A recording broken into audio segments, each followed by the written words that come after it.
I'll have the box and the cats. Now I just need one more thing. A little neurotoxin.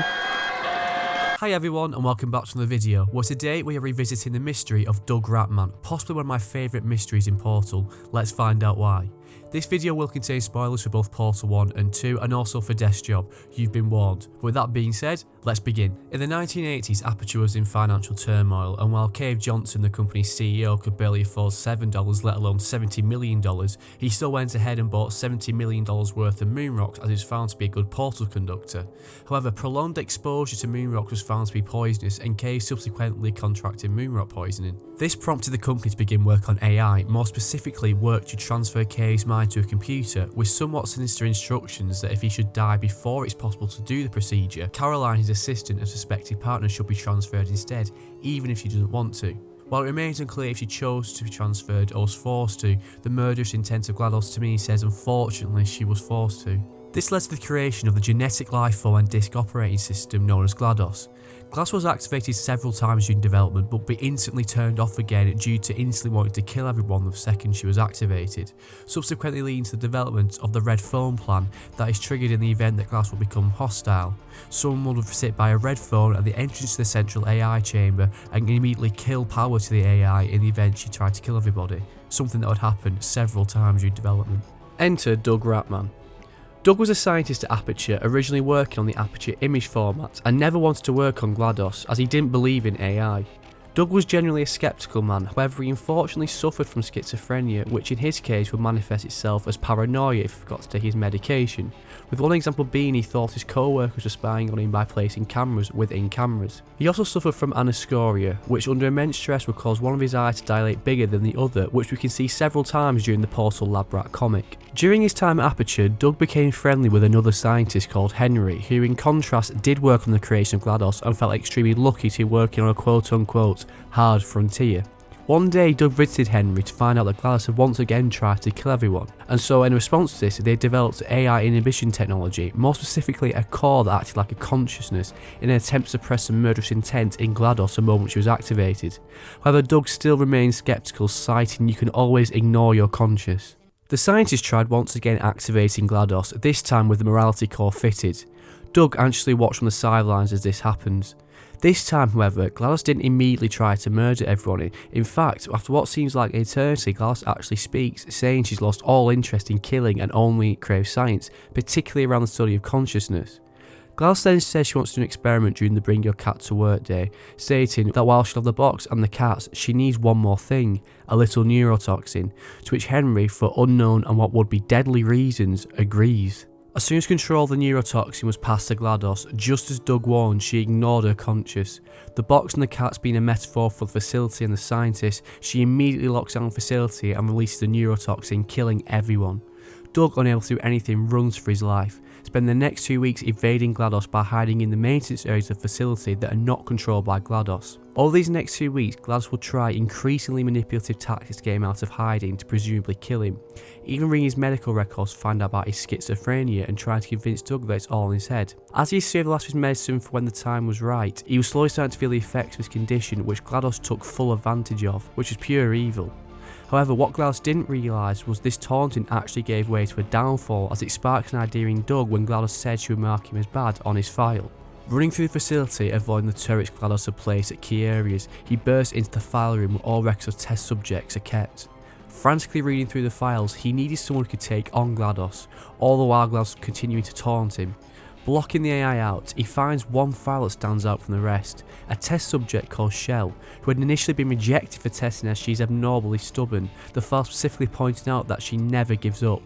This was the perfect test subject. Doug reordered the testing list so that Shell would be the next one to begin testing, but he knew that GLaDOS would try to kill Shell, so he needed a way to warn her. Doug would go around the various testing tracks, leaving signs to try and aid and warn Shell of GLaDOS, with the most famous quote being "the cake is a lie." The cake being the reward for completing the testing track, but would instead be a fiery demise for test subjects. During this time, Doug also created dens that he lived in that we actually go into across the 2 games, where we can see several murals that he left behind. Sadly, at this point, Doug had fully succumbed to his illness due to not taking his medicine, and it was around this time he would come across a companion cube that appeared to talk to him. It would act as his logical conscience, guide him through the facility, warning him of turrets and other dangers, and would become a focal point of his murals in later dens. While it is true Doug was suffering from an illness, it has been theorised that the cubes could be sentient. But that's for another video, subscribe so you don't miss it. Doug would watch over Shell as she completes the various testing chambers, but wasn't sure if it was his mind playing tricks again. However, he would get his confirmation when the turret started targeting her, confirming she was real. Shell would start to discover the dens and would get a growing sense of unease about the robot guiding her, a worry that would be confirmed at the completion of test chamber 19 where GLaDOS tries to incinerate her. With quick thinking, Shell manages to escape into the maintenance areas, slowly making her way to the central AI chamber to confront GLaDOS. Doug's companion cube doesn't think Shell has a chance, to which Doug disagrees, and at that very point an explosion goes off that knocks Doug unconscious. When he comes to, he realises that Shell must have defeated GLaDOS. Frantically running to the central AI chamber, he finds it to be true, finally removing the lockdown protocol on the facility. Unable to find Shell, Doug assumes she must have already gone to the surface and makes his way to the exit of the facility. On the way, he takes the medicine he'd been saving, even though his companion cube begged him not to. Bursting out of the facility, Doug revels in his freedom after weeks of being imprisoned, breathing in recycled air. He takes in the sun and the fresh air, but is quickly snapped to his senses when a scraping noise fills the air. Ducking behind a piece of GLaDOS, Doug watches in horror as Shell is dragged back into the facility by a party escort robot. Guilt immediately setting in, Doug prepares to go back into the facility he just escaped from, despite the plea from his companion cube that he could be killed. Doug knows that if it wasn't for Shell, he would have still been trapped down there or killed. Shell is just as much a victim in this. Frantically searching for where the robot took Shell, the companion cube's voice starts to fade away as the pills Doug took start to kick in until eventually it disappears altogether. Just as this happens, Doug, much to his horror, finds Shell had already been placed in long-term relaxation. The problem?